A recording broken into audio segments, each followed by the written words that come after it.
But the truth behind pirate wealth was far darker than legends of buried treasure ever suggest. Every chest of silver, every barrel of sugar, and every piece of gold had been purchased with shattered ships, burning ports, murdered crews, and endless suffering. As the Royal Navy tightened its grip on the Atlantic, the violent economy that had sustained piracy began to collapse. One by one, pirate captains were hunted down, their fortunes seized, and their bodies left hanging in iron gibbets. In the end, the Golden Age of Piracy proved that riches built on blood could never outlast the justice that followed. Enjoy the video, and don't forget to subscribe. Trace your finger along the map from Nassau toward the Windward Passage and picture the year 1718 as the smell of rotting oak, boiling pine tar, damp hemp rigging, stale bilge water, sulfur, and wet salt drifted across the Atlantic beneath low storm clouds while snapping canvas cracked through every shroud and stay. Wealth during the Golden Age of Piracy never appeared from buried treasure waiting beneath lonely palms.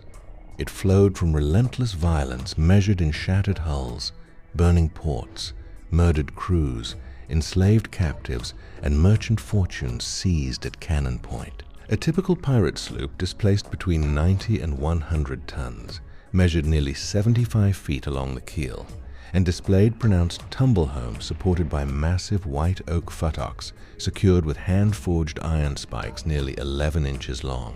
Every seam had been packed with twisted oakum before repeated careening operations coated the hull in boiling pine tar that hardened into a waterproof shell against relentless seawater.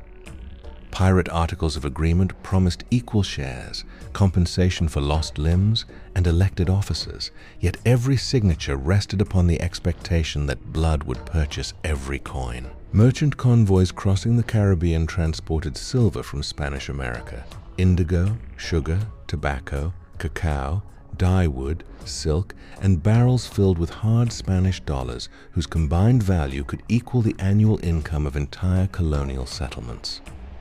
Capturing even one richly laden brig sometimes produced thousands of pieces of eight, but reaching such prizes demanded calculated brutality. Long before cannon fired, pirate lookouts climbed nearly 80 feet above the sea into swaying tops, scanning distant horizons through polished brass spyglasses, while every gust carried either unimaginable fortune or certain death.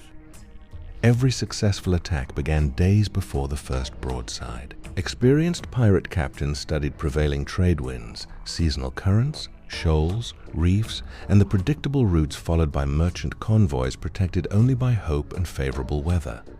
Their vessels sacrificed heavy armament for speed, allowing shallow draft hulls to cross sandbars where larger naval frigates dared not follow. As the distance closed, black powder charges were carefully measured using mixtures containing roughly 75% saltpeter, 15% charcoal, and 10% sulfur before being packed behind cast bronze cannon forged from alloys approaching 88% copper with nearly 10% tin. A glowing slow match touched the priming powder inside the vent, initiating a rapid chemical reaction that generated expanding gases powerful enough to launch iron round shot through oak planking more than a foot thick.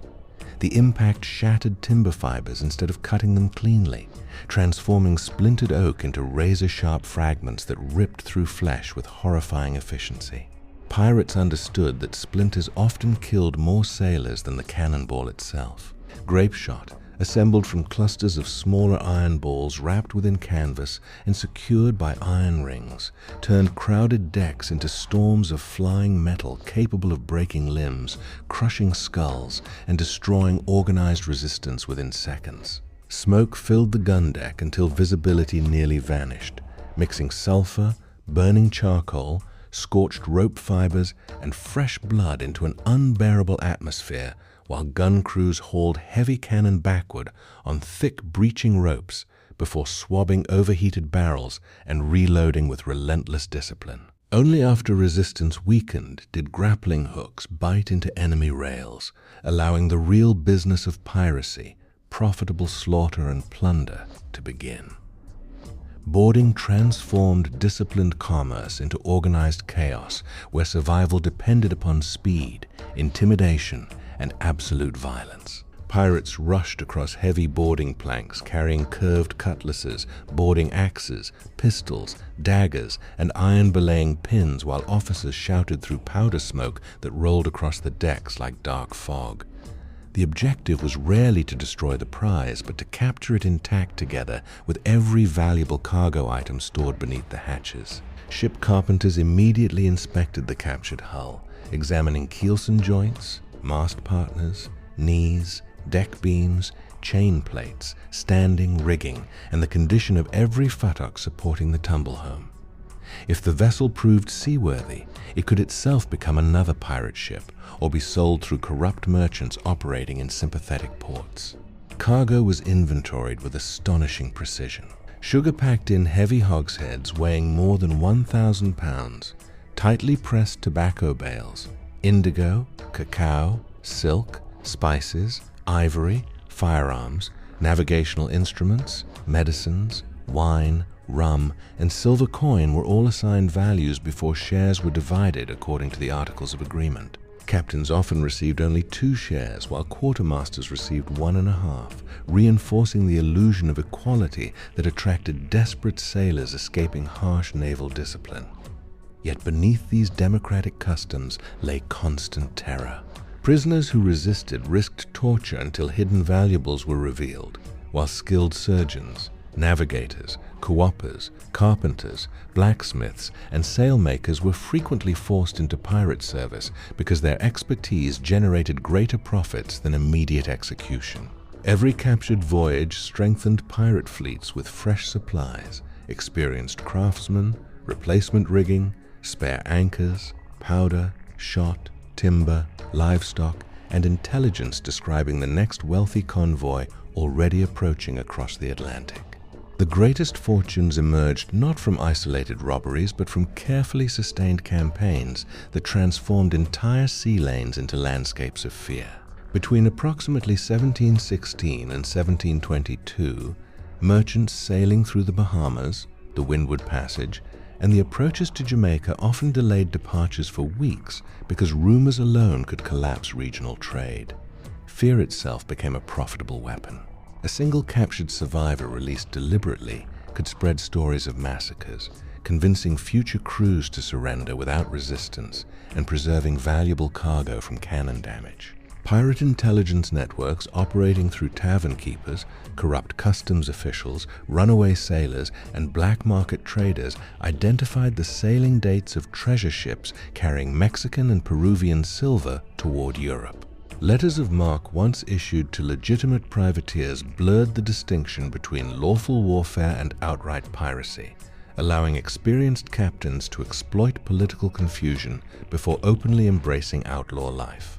Hidden anchorages offered secure places for careening, where vessels were hauled onto sheltered beaches, their hulls scraped free of barnacles, marine worms, and algae, before fresh oakum and boiling pine tar sealed every seam. Such maintenance restored speed, sometimes adding another knot under favorable winds, an advantage that determined whether prey escaped or became another floating warehouse of wealth.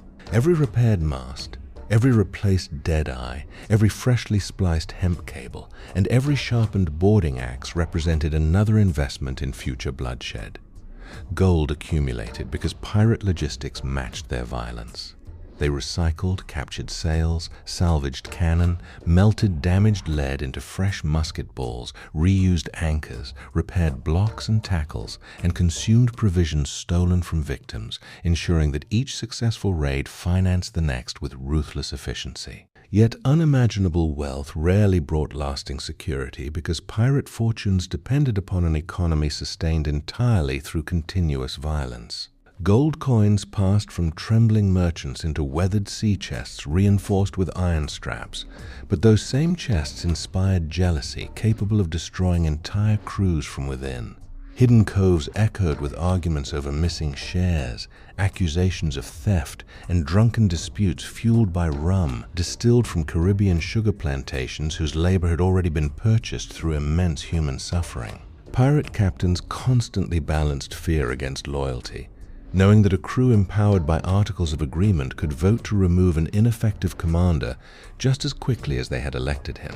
Quartermasters inspected every division of captured treasure, counting Spanish doubloons, pieces of 8, Portuguese moidores, jeweled crucifixes, silver plate, pearls, gemstones, and bolts of imported cloth, while armed sailors watched suspiciously from every direction.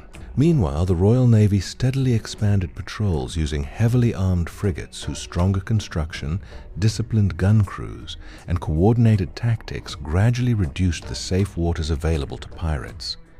Colonial governors offered generous pardons to those willing to surrender and equally generous rewards for those who captured notorious captains alive.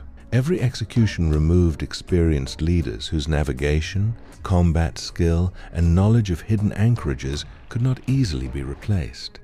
Insurance costs for merchants increased, naval escorts multiplied, and pirate hunting transformed into an international priority.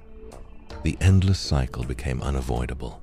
To maintain their riches, pirates required more ships, more prisoners, more stolen supplies, more powder, more blood, and every new crime intensified the determination of governments to destroy them forever.